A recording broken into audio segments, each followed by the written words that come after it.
Hi everyone, welcome to Chinese Anchor. In the book of Genesis from the Bible, there's a famous story about the origin of humankind.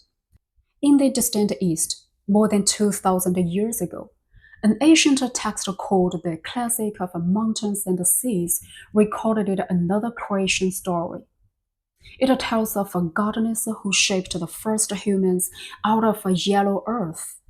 Just like the story in the Bible, it suggests that the humanity didn't appear by accident, but was a miracle crafted by a mysterious divine force. In this book, the goddess who created humanity is called Nüwa. She molded people from clay and used her divine power to give them souls.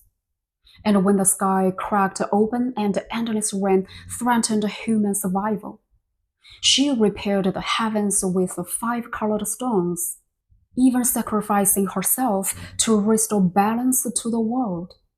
Standing beside Nüwa is Fuxi, her husband. If Nüwa gave humanity life, Fuxi gave humanity the knowledge to live.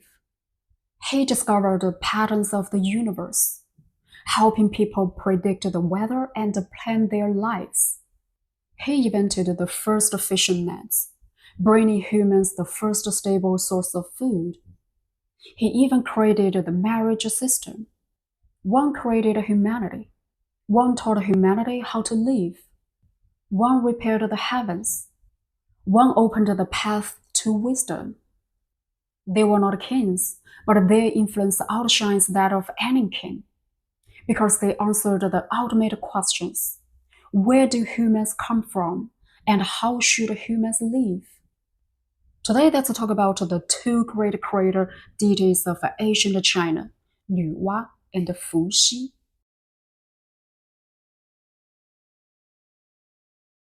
According to legend, Nüwa's appearance in the world was as mysterious as creation itself. In the beginning, the world was dark and chaotic. Heaven and earth had not yet separated. The ground shook violently, and the flames erupted from beneath the earth, lighting up the darkness. Lava surged upward, piling into mountains, and as the glowing peaks formed, they began to resemble the shape of a sleeping goddess. Then suddenly, Nüwa awakened. Nüwa had the face of a human and the body of a serpent. She possessed extraordinary divine powers, able to transform into 70 different forms in a single day. With a sweep of her divine energy, something miraculously happened. Life began to grow. Flowers and grass emerged from the soil. Towering trees rose skyward, and forests spread across the land.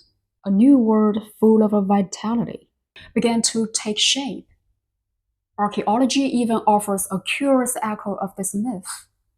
At the Dadiwan archaeological site in China, mirrors were unearthed, depicting a mother figure with a blended human and a serpent form.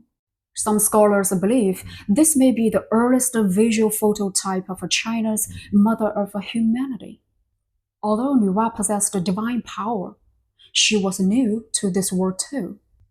One day, she looked into the still surface of a lake. The water reflected her like a mirror. She asked herself softly, "Is this me?" After starting her own reflection, Nüwa began thinking deeply.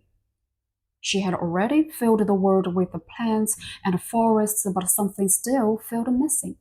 The world lacked true vitality. Beings who could live, grow, and continue this world after her. So Nüwa decided she would create a life in her own image. In Chinese mythology, many elders will casually tell you humans were made from mud.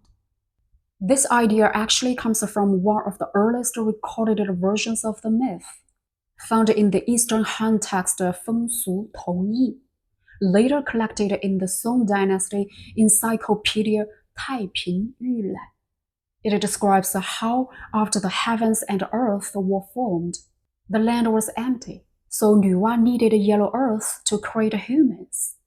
Standing by the lake, Nüwa dipped her foot into the water. Drops splashed onto the soil and formed little clumps of clay. She picked up the clay with her hands and shaped it. And when she placed the first little figure on the ground, it came alive immediately. She continued molding them one by one. But soon, Nüwa felt that creating humans this way was far too slow. So she used her divine power. She picked up a willow branch and dipped it into the river, flinging droplets of water onto the earth. Where the drops landed, tiny new lives sprang forth. The world suddenly became vibrant, full of movement and breath. But just as Nüwa created humanity and hoped life would flourish across the world, a catastrophic event struck, threatening the survival of humankind. This ancient story has been passed down through countless generations. Even young children in China today know it well. The legendary tale of Nüwa mending the sky. In the Han Dynasty text Huailanzi, it is written that between heaven and earth stood four great pillars that supported the sky, but for reasons unknown, these colossal pillars suddenly collapsed. The earth split apart, the sky could no longer cover the land, and the ground trembled endlessly, unable to sustain life. Fires raged across the land, flood waters swallowed entire regions. Ferocious beasts ran wild, preying on the helpless. Human beings had no peace, only fear and chaos. Some modern geologists even suggested that in prehistorical times, North China may have experienced a massive meteor impact or a violent crustal rupture. Events capable of triggering fires, earthquakes, and catastrophic floods. Ancient people unable to understand such disasters recorded them as the sky had broken open. To save the world, Nüwa began repairing the heavens. She gathered 5 colored stones and melted them into the sky, sealing the great cracks to the endless storms would stop. Stone after stone, color after color, rose into the heavens, until the darkness grew bright once more. Huailanzi also records another part of the story. After the sky pillars collapsed, Nüwa hunted a colossal sea turtle, cut off its massive legs and used them as 4 new pillars to prop up the heavens again. Then to restore peace to the world, she defeated the evil black dragon. Who was the black dragon? According to Huailanzi, it wasn't a mythical creature, but a violent bandit who committed atrocities during the floods, robbing, killing, and worsening the chaos in the Central Plains. For the sake of humanity, Nüwa destroyed him. She then used her magic to pile up vast amounts of reed ashes to block the raging flood waters still pouring across the land. By herself, Nüwa repaired the ruptured sky, stopped the disasters, defeated the evil doers. A feat often described as a second creation of the world. But tragedy struck at the very end. As she patched the final part of the sky, Nüwa realized that the 5 colored stones were not enough. A single gap remained. Flames burst through the opening, raining destruction onto the earth. In that moment, Nüwa made a fateful decision. To save humankind, she used her own body to fill the last gap. Nüwa soared into the heavens and sealed the crack with her very life. With her sacrifice, the world regained stability, and humanity was able to survive and continue. Why does the sky have rainbows? Legend says it's because Nüwa wore a robe of many colors. When she restored the heavens, and the colors of her clothing became the rainbow itself. Nüwa used her divine power to create the world, create humanity, repair the sky, stop the floods, and rebuild the order of heaven and earth.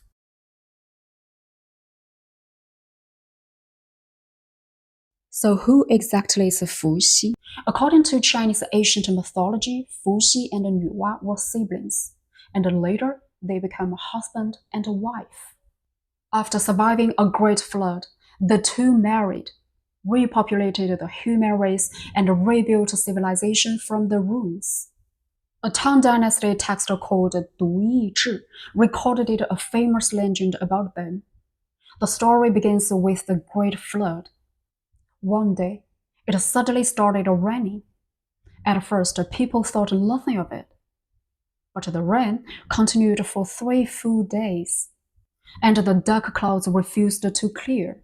A month passed with no sunlight at all. Only then did humans realize that this was no ordinary storm. This was a catastrophe threatening every living being.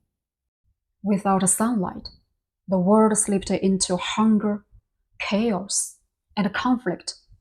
Strange beasts and monsters appeared and attacked humans. Society collapsed. The elderly and children were the first to perish. But during this disaster, 2 people survived, Nüwa and Fuxi, a pair of siblings who escaped to the safety of Kunlun Mountain.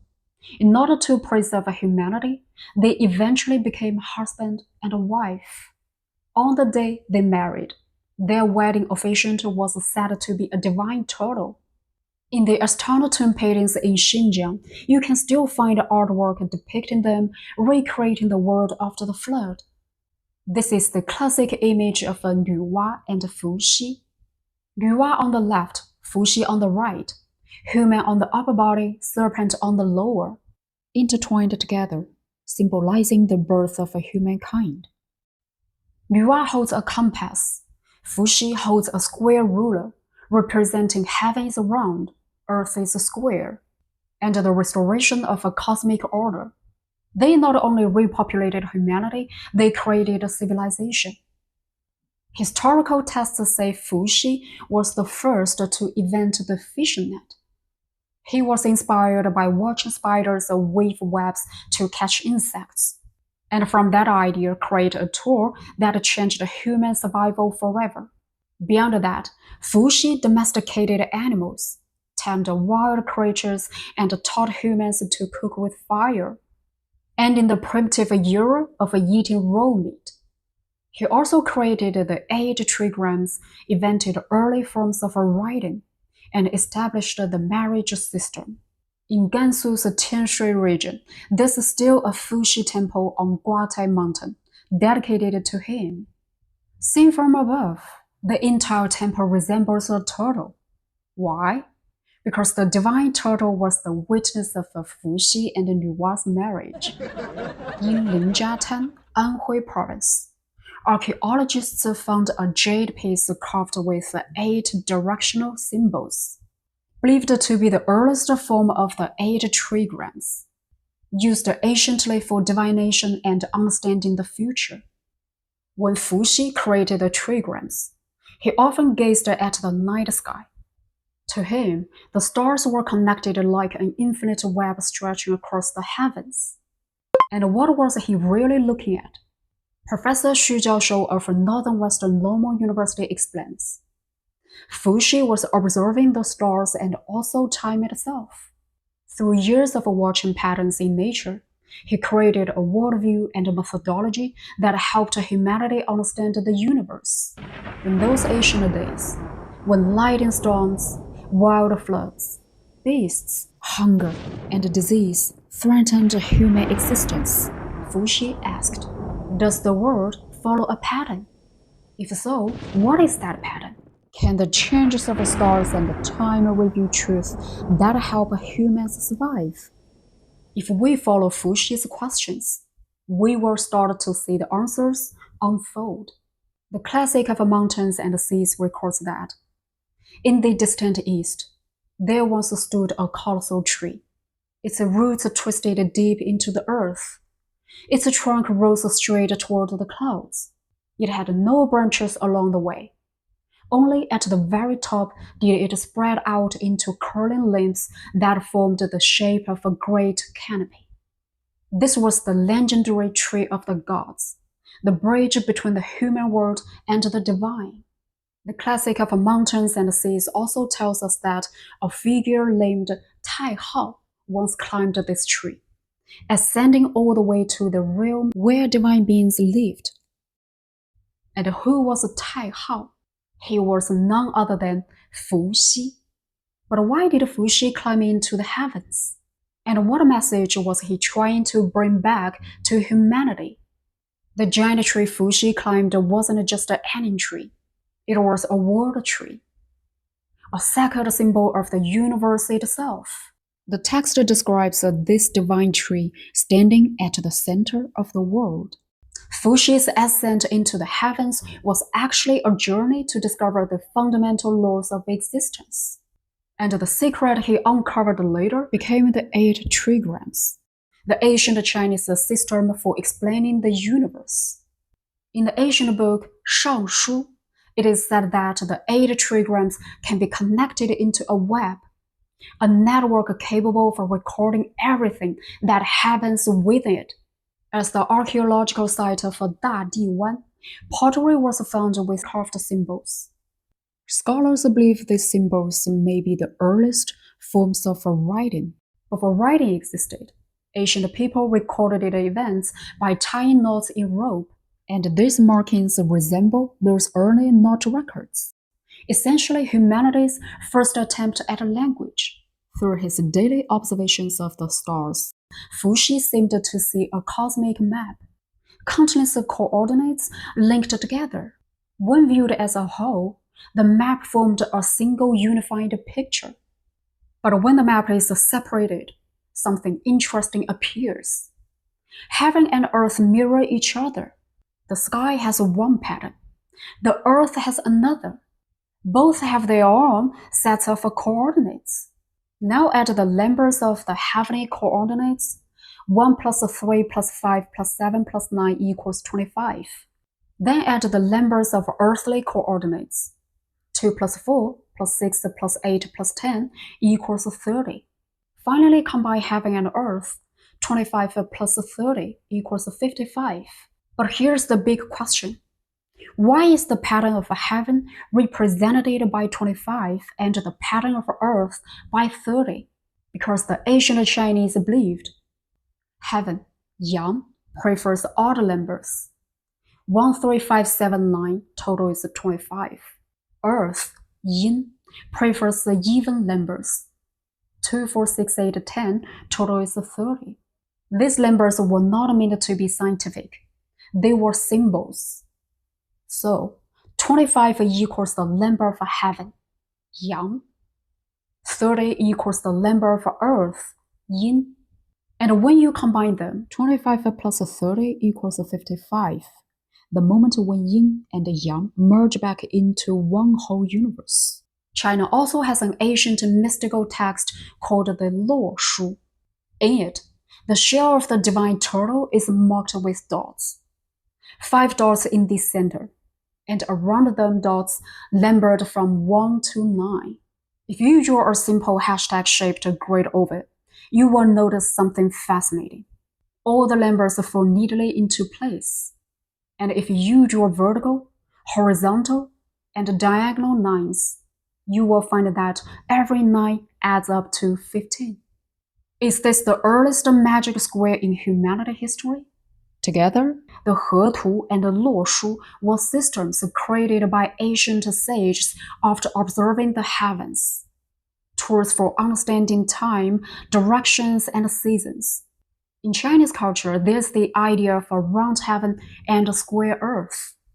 Round heaven comes from the sun's arc in the sky, a half circle rising in the east and setting in the west. Square earth comes from the sun's movement along the horizon. Together, they perfectly match the ancient worldview. After years of watching the stars, Fuxi finally uncovered the hidden structure of the world.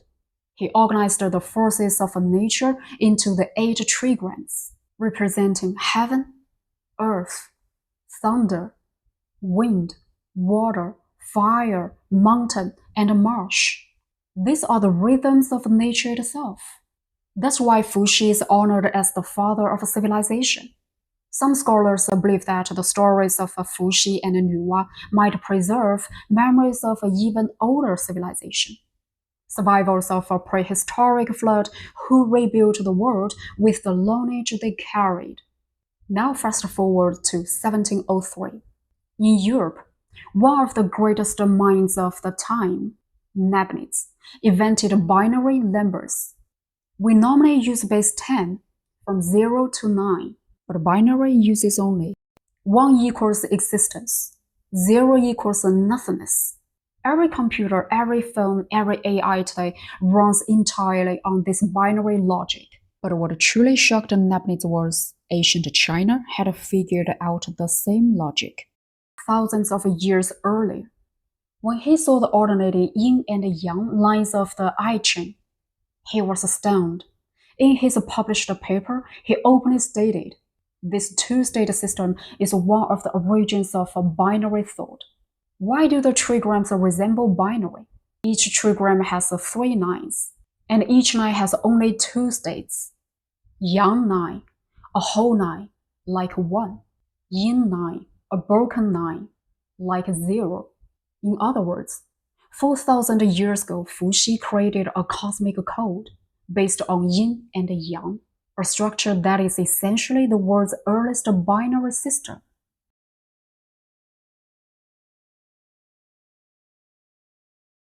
The image of Fuxi and Nüwa captures the ancient Chinese imagination of how the world and humanity came to be.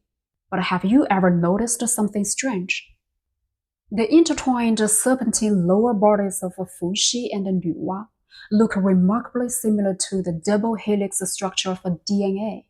It symbolizes the origin of life itself, endless reproduction, the continuity of a bloodline. And the tools in their hands, the compass and the square, represent bringing order to the unknowing, defining the very rules and measurements of the world at the dawn of the creation. When Nüwa's human-headed serpent body coils together with the Fuxi's, forming a shape canonically similar to modern DNA, it forces us to ask, is this really just a coincidence? Or did the ancients preserve some kind of knowledge we still don't fully understand today? From creating life, to shaping all beings, to repairing the heavens, Nüwa's myth evolved through generations. Eventually, she became inseparable from Fuxi, the cultural ancestor of humanity. Together, they represent the endless continuation of life, and the rebuilding and perfecting of the cosmic order. This is the most iconic and widely separate Chinese origin story of mankind. Alright folks, thanks for watching. If you enjoyed this video, don't forget to like and subscribe for more stories from China. See you next time. Bye.